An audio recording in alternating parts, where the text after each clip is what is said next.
The European plane maker Airbus has announced that it will end production of its superjumbo passenger jet, the A380, after a decade in production.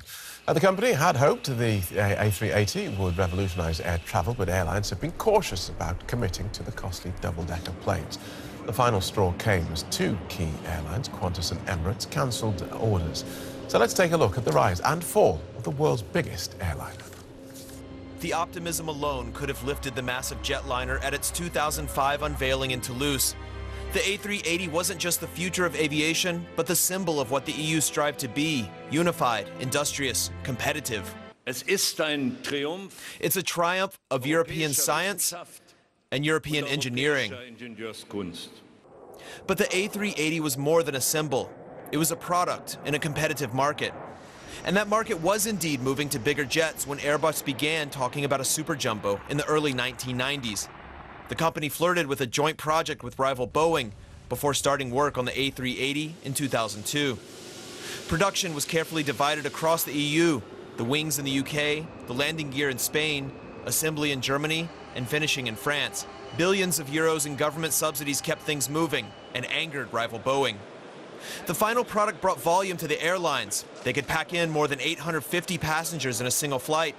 Yet the market increasingly demanded the opposite: smaller, twin-engine planes that could fly directly to their final destinations, like the Boeing Dreamliner or Airbus's A350. The massive A380 traveled between hubs.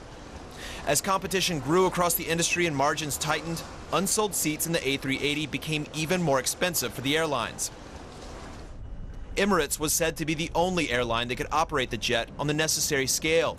As late as last year, it seemed the airline might keep the A380 aloft. Emirates and Airbus, and I have no doubt that we will produce great 380s even 10 years from now.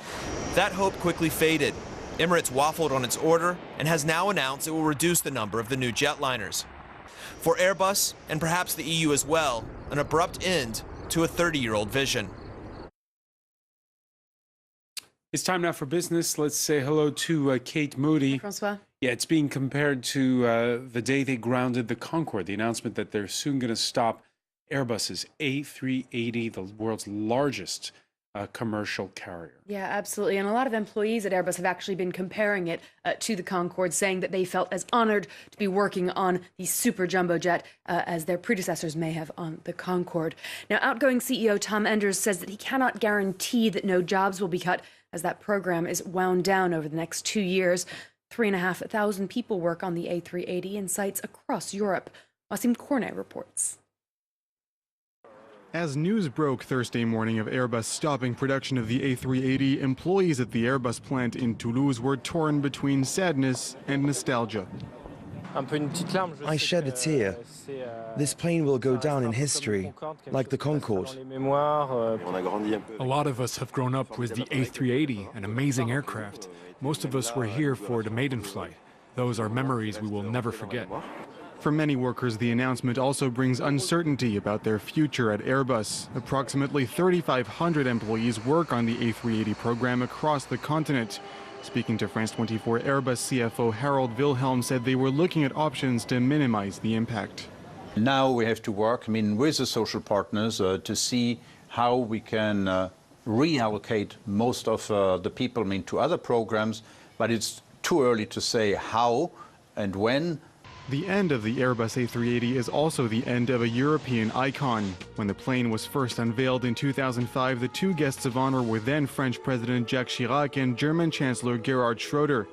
Over the years, the production of the A380 became a truly European enterprise. Its wings were built in Wales, the tailplane in Spain, the forward and center portions of the fuselage were built in France, while the rear portion was built in Germany. And all the parts came together in Toulouse, where the plane was assembled. The last super jumbo will be delivered in 2021. Airbus says it will then focus on the production of the smaller A320, A330, and A350 planes. Now, shutting down the A380 program will cost Airbus over 460 million euros, although the firm said those losses were largely embedded in its 2018 results. Net profit rose nearly 30% to 3 billion euros for the year as a whole. Airbus is expecting higher profits and delivery this year, with up to 890 new commercial aircraft set to be finished. But the French-based firm repeated its stark warnings about the threat posed by Brexit. The chief executive said tens of billions of euros are being spent in preparation for Britain's exit from the European Union, and that the terms of that exit could impact its future operations in the UK. Airbus shares rose as much as 5%, settling just under 3% at the closing bell in Paris. Production of the world's largest passenger jet is to end as a result of falling orders.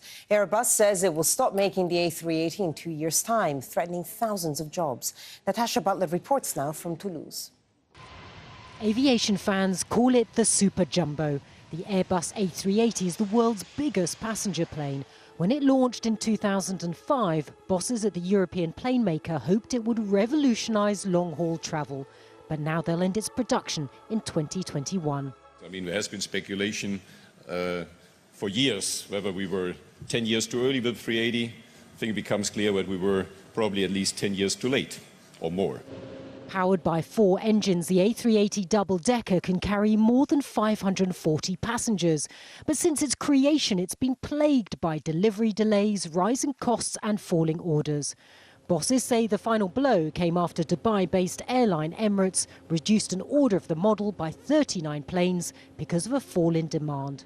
Airbus bosses have called the decision to end the A380 painful and disappointing, but they admitted it made no financial sense to continue with such a large aircraft when the trend in airline travel is towards smaller planes like these.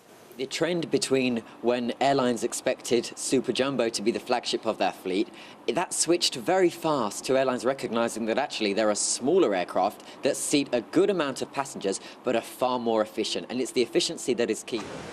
Airbus shareholders have welcomed the end of the A380, considered by some as a financial drain. Indeed, the company also announced a jump in profits on Thursday.